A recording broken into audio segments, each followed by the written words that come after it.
Payment का पैसा नहीं दिए हुए, अभी उसका जो मशीन खरीदे बट उसका पेमेंट हम लोग आज नहीं किए, ठीक है, इसलिए गिवर का नाम हम लिख देंगे। अच्छा सर, अगर वो पेमेंट हम उसको कर देते तो, मतलब प्लांट एंड मशीनरी अगर नगद में खरीदते तो फिर उस व्यक्ति का नाम नहीं आएगा। उस गिवर कौन है?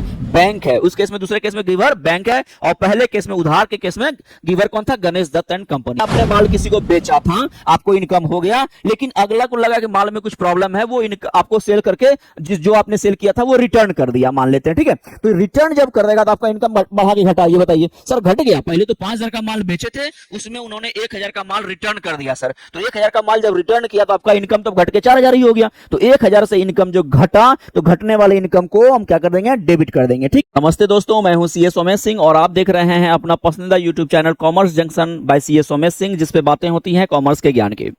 आज का जो टॉपिक है जिसपे हम लोग डिस्कशन करने जा रहे हैं वो है रूल ऑफ जर्नल, ठीक है। जर्नल एंट्री कैसे करते हैं, बुक ऑफ अकाउंट्स में है, वो है मॉडर्न अप्रोच का, ठीक है। मॉडर्न अप्रोच में क्या है? इसमें क्या कहता है? मॉडर्न अप्रोच में कहता है कि जितना भी ट्रांजैक्शंस है, जो भी ट्रांजैक्शन और इवेंट्स हो रहा है किसी भी ऑर्गेनाइजेशन के अंतर्गत, उसको आप 5 भाग में बांटिए, ठीक है। ये अप्रोच कहता है कि आपको एसेट्स में बांटिए, किसी भी ट्रांजैक्शन या इवेंट के इफेक्ट को 5 भाग में बांट सकते हैं, 5 भाग में उसको कैटेगराइज कर सकते हैं, 5 चीजों में उसको डिफरेंशिएट कर सकते हैं, ठीक है। या तो ट्रांजैक्शन या इवेंट जो है वो क्या करेगा?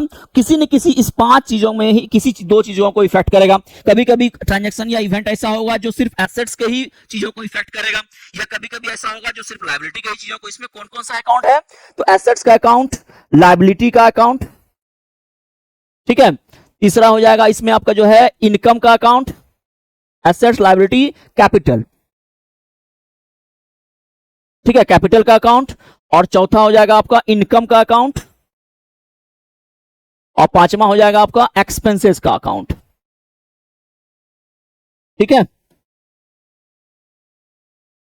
ये 5 चीज जो है मॉडर्न अप्रोच में बोलता है कि जब हम लोग कैटेगराइज करेंगे, अकाउंट का हेड देखेंगे कि भैया कोई ट्रांजैक्शन हुआ, कौन तरह का अकाउंट इफेक्टेड हो रहा है, तो मॉडर्न अकाउंटेंसी में बोलता है कि हम लोग अकाउंट्स को 5 भाग में बांट सकते हैं, एसेट्स, लायबिलिटीज, कैपिटल, इनकम और एक्सपेंसेस। वहां भी वही था, natural personal account, real account, nominal account. Real account में आपने क्या देखा? एसेट्स के अकाउंट को रियल बोला, नॉमिनल में क्या देखे? इनकम और एक्सपेंसेस को नॉमिनल बोले। अब यहां बच गया कि आपका लायबिलिटी और कैपिटल। तो लायबिलिटी और कैपिटल, किससे लायबिलिटी? कहीं ना कहीं से नाम ही तो है, किसका? कैपिटल, तो ओनर्स का कैपिटल। तो ये लायबिलिटी और कैपिटल जो है पर्सनल अकाउंट में आ जाएगा। और एसेट्स में भी जो है, जो टेंजिबल और इंटेंजिबल है, वो तो एसेट्स है ही, वो रियल है। और जो एसेट्स ऐसा है जिसके से हमको पेमेंट आना है, वो नाम अगर है तो व्यक्तिगत खाता है, वो भी यहाँ एसेट्स के कैटेगरी में आएगा। एसेट्स का मतलब होता है कोई भी संपत्ति, कोई भी रिसोर्सेज जो ऑर्गेनाइजेशन में यूज होता है रेवेन्यू कमाने के लिए। एसेट्स जनरली 2 तरह का होता है, करंट एसेट्स और फिक्स्ड एसेट, ठीक है। करंट एसेट्स जो कि कैश या कैश इक्विवेलेंट में कन्वर्ट हो जाता है विद इन फाइनेंशियल ईयर, जिसका कि अकाउंटिंग हम लोग करते हैं, ठीक है। और फिक्स एसेट्स जो कैश में कन्वर्ट नहीं होता है विद इन फाइनेंशियल ईयर, जो लॉन्ग टर्म में यूज करने के लिए हम लोग जनरली परचेज करते हैं, जैसे plant and machinery, furniture, fixer, ये सारा चीज, ठीक है। लायबिलिटी का मतलब क्या होता है? कोई भी ड्यूज, कोई भी बकाया जो हम लोग को किसी को पेमेंट करना है, कोई भी ड्यूज, कोई भी आउटस्टैंडिंग जो हम लोगों को किसी को पेमेंट करना है, वो लायबिलिटी कहलाता है, सिंपली, ठीक है। जल्दी जल्दी हम लोग रिकैप करा देते हैं। कैपिटल क्या मतलब होता है? कैपिटल का मतलब होता है पूंजी। पूंजी किसका? तो ओनर्स। मैंने बताया शुरू में ही एंटिटी कॉन्सेप्ट, ठीक है। एंटिटी में क्या होता है? ओनर अलग, ठीक है, और बिजनेस अलग, है ना। बिजनेस का जो नाम है, बिजनेस नेम, वो अलग है। जैसे अगर मान लो कॉमर्स जंक्शन की बात करें तो commerce junction CA Somesh Singh अलग है और कॉमर्स जंक्शन अलग है। कॉमर्स जंक्शन के लिए जो भी एक्सपेंसेस होगा वो इस ऑर्गेनाइजेशन का मतलब एक्सपेंसेस या इनकम होगा। मेरा जो पर्सनल इनकम एक्सपेंसेस है वो तो मेरा पर्सनल रिकॉर्डिंग में आएगा, ठीक है। तो यहां भी वही चीज देखना है। तो कैपिटल किसका? तो एंटिटी में किस एंटिटी का कैपिटल। लेकिन देखिए ओनर के लिए वही चीज इन्वेस्टमेंट होता है, ऑनर के लिए वही चीज इन्वेस्टमेंट है। और बिजनेस नाम जो ऑर्गेनाइजेशन है, जो एंटिटी है, वो एंटिटी के लिए वही चीज क्या कहलाता है? कैपिटल होता है। तो वही पैसा, वही इन्वेस्टमेंट अगर ऑनर के बुक में, जैसे मेरा जो इन्वेस्टमेंट लगा है कॉमर्स जंक्शन को क्रिएट करने में, मान लीजिए ये डिजिटल बोर्ड है, कैमरा है, एसी है, सारा चीज लगाने में जो मेरा खर्चा हुआ है, इन्वेस्टमेंट है, वो मेरे पॉइंट ऑफ व्यू से, सोमेश सिंह के पॉइंट ऑफ व्यू से देखिएगा तो वो मेरा वो इन्वेस्टमेंट है, मेरा वो एसेट्स है, संपत्ति है।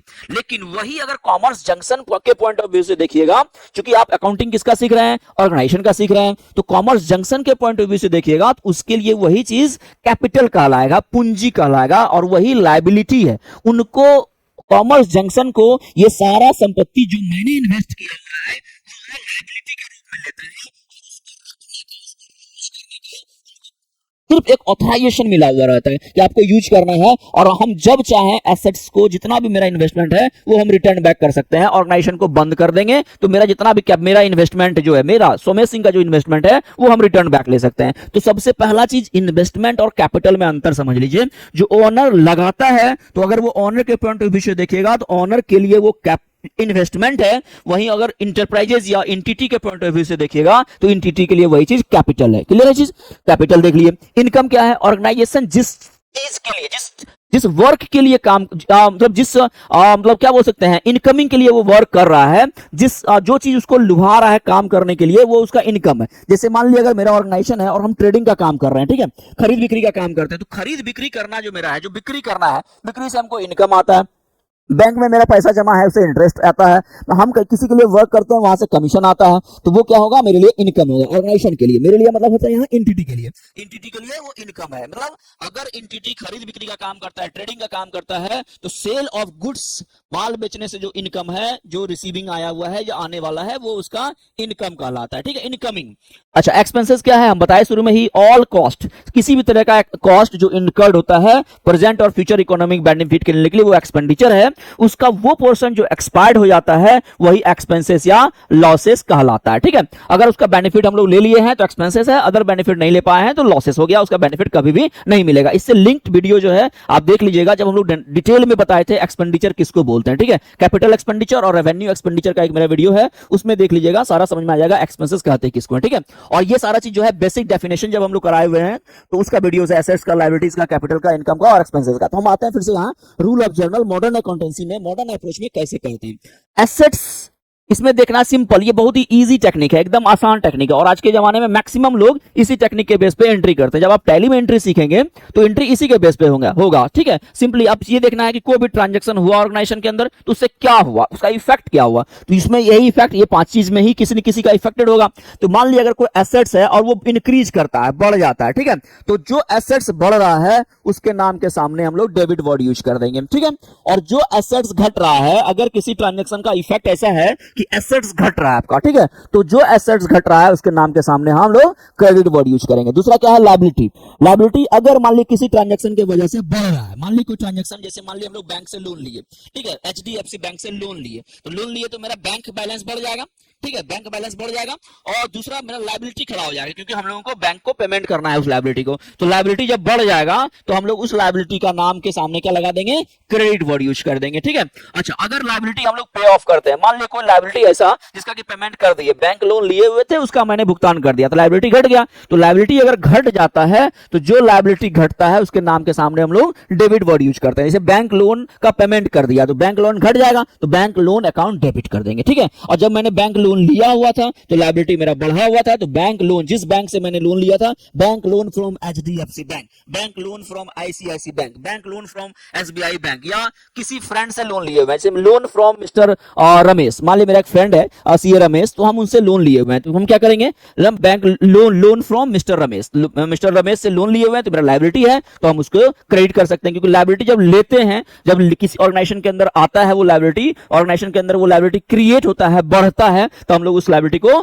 क्रेडिट कर देते हैं। क्लियर है चीज? चलिए, उसी तरह कैपिटल, कैपिटल का भी सेम ही नियम है। ठीक है, कैपिटल का नियम, जब कोई भी कैपिटल मतलब कोई भी कैपिटल का मतलब जब ओनर बिजनेस के अंदर पूंजी लगाता है तो बिजनेस के लिए वो लायबिलिटी बढ़ जाता है, वो कैपिटल बन जाता है। ठीक है, तो जब वो कैपिटल है ओनर के लिए, वो इन्वेस्टमेंट है, तो हम एंट्री ओनर के बुक्स में कर नहीं रहे हैं, हम एंट्री किसके बुक्स में कर रहे हैं? एंटिटी के बुक्स में, एंटिटी ऑर्गेनाइजेशन का एंट्री कर रहे हैं। जैसे मेरा जॉब है मान ली किसी हॉस्पिटल में, और हम हॉस्पिटल का बुक ऑफ अकाउंट्स मेंटेन कर रहे हैं, तो हॉस्पिटल का जो ओनर है उसने जो पैसा लगाया हुआ है उसका रिकॉर्डिंग हम ओनर के बुक में नहीं कर रहे हैं, उसका रिकॉर्डिंग हम हॉस्पिटल के बुक में कर रहे हैं। तो हॉस्पिटल का बुक क्या कहलाएगा? हॉस्पिटल के बुक्स में वो क्या होगा? ओनर के द्वारा लगाया गया पैसा कैपिटल कहलाएगा, पूंजी कहलाएगा। तो पूंजी अगर ऑर्गेनाइजेशन के अंदर लगाता है, ऑर्गेनाइजेशन के अंदर ओनर, तो हम लगाते समय, जिस समय पूंजी लगाता है, पूंजी का मतलब जो अमाउंट है वो बढ़ जाएगा। ठीक है, तो उसके समय हम लोग उसको क्रेडिट करते हैं, कैपिटल अकाउंट क्रेडिट करेंगे जब वो बढ़ेगा। उसी तरह जब कैपिटल को विड्रॉ कर लेता है, ठीक है,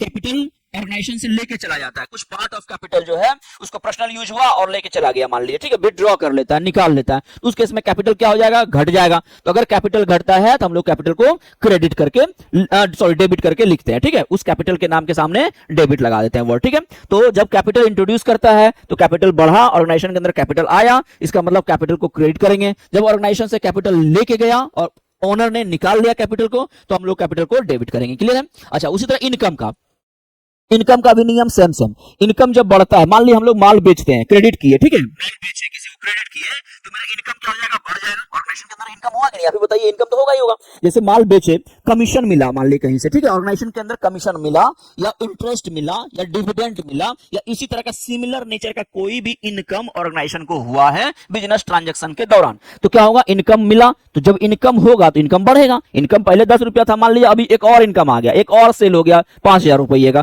तो 5000 रुपये का इनकम बढ़ा कि नहीं बढ़ा? हाँ सर, बढ़ा। तो बढ़ा, तो जो बढ़ने वाले इनकम को, जिस इनकम का नाम क्या है, सेल, इनकम का नाम क्या है, सेल, इनकम का नाम क्या है, इंटरेस्ट, इनकम का नाम क्या है, कमीशन, इनकम का नाम क्या है, डिविडेंड। तो जो भी इनकम आपको बढ़ा है उसका नाम के सामने हम लोग क्रेडिट सिंबल यूज कर देंगे जब वो बढ़ेगा। वही इनकम अगर घट जाए, मान लीजिए आपने माल किसी को बेचा था, आपको इनकम हो गया, लेकिन अगला को लगा कि माल में कुछ प्रॉब्लम है, वो आपको सेल करके जो आपने सेल किया था वो रिटर्न कर दिया, मान लेते हैं, ठीक है। तो रिटर्न जब कर देगा तो आपका इनकम बढ़ा के घटा, ये बताइए सर। घट गया, पहले तो 5000 का माल बेचे थे, उसमें उन्होंने 1000 का माल रिटर्न कर दिया सर, तो 1000 का माल जब रिटर्न किया तो आपका इनकम तो घट के 4000 ही हो गया। तो 1000 से इनकम जो घटा, तो घटने वाले इनकम को हम क्या कर देंगे, डेबिट कर देंगे, ठीक है। जो इनकम, कौन सा इनकम घटा, तो सेल का इनकम घटा सर, तो सेल का इनकम को क्रेडिट कर देंगे, तो sale account should be, sorry, sale के इनकम को डेबिट कर देंगे क्योंकि वो घट रहा है। तो कोई भी इनकम अगर घटेगा तो वहां सिंबल यूज होगा डेबिट, उस इनकम के नाम के सामने डेबिट वर्ड यूज होगा। अगर वही इनकम बढ़ रहा है किसी भी ट्रांजैक्शन के इफेक्ट के कारण,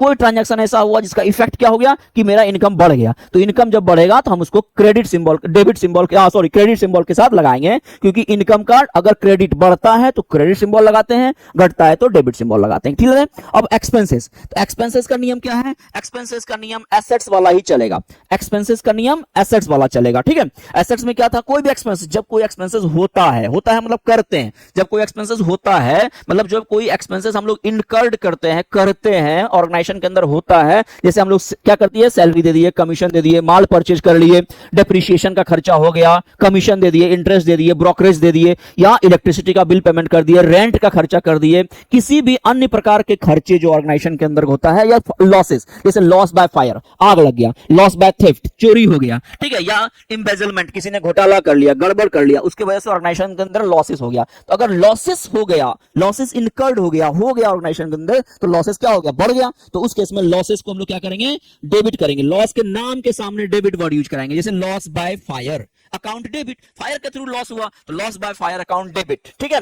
उसी तरह हम क्या करेंगे, अगर मान लीजिए कोई एक्सपेंसेस और है, नाम सैलरी, मान लीजिए हम लोग सैलरी पेमेंट किए, भुगतान किए सैलरी का, तो सैलरी अकाउंट डेबिट, क्योंकि सैलरी वो एक्सपेंसेस है, खर्चा है, तो खर्चा जब होगा तो डेबिट करेंगे। और अगर वही खर्चा घट जाए, जैसे कैसे घटेगा, मान लीजिए 50,000 का एक्सपेंसेस किसी को दिए, रेंट दिया 50,000 रुपया, ठीक है, तो आपने क्या किया, रेंट अकाउंट डेबिट कर लिया 50,000 से, लेकिन बाद में पता चला कि नहीं आ रहा है, उसको तो 40,000 ही देना था, ठीक है, 40,000 ही देना था, तो आपने क्या किया, अब क्या करेगा, वो 10,000 आपको रिटर्न कर दिया, तो आपने 50,000 का रिटर्न जो है एक्सपेंसेस रेंट का बुक किया हुआ था, अब पता चला कि नहीं रेंट तो एक्चुअल में 40,000 ही है, तो 10,000 से आपको खर्चा घटाना पड़ेगा, घटेगा। तो जब एक्सपेंसेस को घटाना है बुक ऑफ अकाउंट्स में, ट्रांजैक्शन का इफेक्ट क्या है कि एक्सपेंसेस घट रहा है ना, पता चला कि भाई 10,000 वो रिटर्न किया, किस चीज का रिटर्न किया, तो बोला एक्चुअल में 50,000 खर्चा नहीं था, 40,000 ही था, तो हम क्या करेंगे, 10,000 को एक्सपेंसेस को कम करेंगे। तो जब एक्सपेंसेस को हम कम करते हैं तो उस केस में एक्सपेंसेस के नाम के सामने क्रेडिट करते हैं, लगाते हैं, किसके नाम के सामने, वो पर्टिकुलर एक्सपेंसेस जो क्रेडिट हो घट रहा है। जैसे मान लीजिए सैलरी, रेंट का, तो रेंट हमने 50 किया, अब रेंट एक्चुअल में 40 ही था, तो 10 का रेंट मेरा घट गया, तो रेंट के सामने हम लगाएंगे क्रेडिट वर्ड। कौन ये एंट्री कर रहा है, फिर से ध्यान में रखिएगा, बहुत सारे बच्चे जो 11 से 12 में चले गए, अभी भी हम कहते हैं उनको जर्नल एंट्री प्रॉपर तरीके से नहीं आता है, क्योंकि उनको ये समझ में नहीं आ रहा है एंट्री कर कौन रहा है। मेरे भाई, एंट्री अकाउंटेंट अपने लिए नहीं कर रहा है, एंट्री अकाउंटेंट को या आप एज ए स्टूडेंट एंट्री करते हैं books of accounts of entity organisation. जैसे कॉमर्स जंक्शन एक ऑर्गेनाइजेशन है, इसका अकाउंटेंट अगर आपको हम नियुक्त कर दें, अपॉइंट कर दें, तो आप एंट्री किसका करेंगे? सोमेश सिंह का करेंगे कि कॉमर्स जंक्शन का करेंगे? ये बताइए। आप एंट्री करेंगे कॉमर्स जंक्शन का। तो सबसे पहला चीज, entity concept should be must be clear होना चाहिए। तो ये नियम क्या कहता है? ये नियम सारा का सारा आपको समझ में आ गया। मॉडर्न अप्रोच में भी समझ में आ गया आपको कि यहां सर 5 भाग में अकाउंट्स को बांटते हैं। एसेट्स अकाउंट और एक्सपेंस, इसमें क्या है? एसेट्स LIC, ध्यान रखिएगा इसको। LIC लायबिलिटी, इनकम और कैपिटल का अगर किसी भी ट्रांजैक्शन का इफेक्ट बढ़ जाता है, ऐसा लग रहा है कि किसी भी ट्रांजैक्शन के कारण इसमें से कोई एक चीज, लायबिलिटी, इनकम या कैपिटल में कोई एक चीज या दो चीज या तीनों चीज, व्हाटएवर जो भी हो, कहा ना ट्रांजैक्शन, ये हम एक समरी कर दिए। LIC लायबिलिटी, इनकम और कैपिटल अगर किसी ट्रांजैक्शन के कारण बढ़ता है तो उसको क्रेडिट करेंगे, उस पर्टिकुलर लायबिलिटी को, उस पर्टिकुलर इनकम के नाम को, उस पर्टिकुलर कैपिटल को। ठीक है, कैपिटल जनरली वन ऑनरी लगाता है तो उसको कैपिटल, अगर देखिए पार्टनरशिप फॉर्म में देखेंगे तो वहां ए भी कैपिटल लगाएगा, बी भी लगाएगा, सी भी लगाएगा, 3-4 पार्टनर है, 5 पार्टनर है, तो सबका नाम कैपिटल अकाउंट अलग अलग हो जाएगा वहां। तो वहां जिसने लगाया पैसा, जिसके कारण कैपिटल बढ़ा, तो उसका नाम लिखेंगे। जैसे रमेश ने लगाया, महेश लगाया, श्याम लगाया, जो भी लगाएगा उसके नाम के सामने लगाएंगे। तो अगर लायबिलिटी, इनकम, कैपिटल किसी भी ट्रांजैक्शन से बढ़ेगा तो हम क्रेडिट वर्ड यूज करेंगे उस ट्रांजैक्शन के नाम, उस लायबिलिटी के नाम के सामने, उस एक्सपेंसेस के नाम, इनकम के नाम के सामने और उस कैपिटल के नाम के सामने। ठीक है, अगर किसी ट्रांजैक्शन के कारण ये घटता है, ठीक है, तो हम क्या करेंगे? वहां वर्ड यूज करेंगे डेबिट सिंबल लगाएंगे। जैसे मैंने लायबिलिटी का पेमेंट कर दिया, लायबिलिटी घट जाएगा। मेरा इनकम हुआ था, अब इनकम रिटर्न बैक हो गया, घट जाएगा। मैंने कैपिटल इंट्रोड्यूस किया था ऑर्गेनाइजेशन ने, ऑनर ने, और वो फिर विड्रॉ कर लिया, ऑर्गेनाइजेशन से लेके चला गया कैपिटल, तो ऑर्गेनाइजेशन का पूंजी घट गया, कैपिटल घट गया। उस केस में अगर कैपिटल घटता है तो कैपिटल को डेबिट करेंगे, अगर इनकम घटता है तो डेबिट करेंगे, लायबिलिटी घटेगा डेबिट करेंगे। क्लियर है चीज? अच्छा, एसेट्स और एक्सपेंसेस, AX है ना।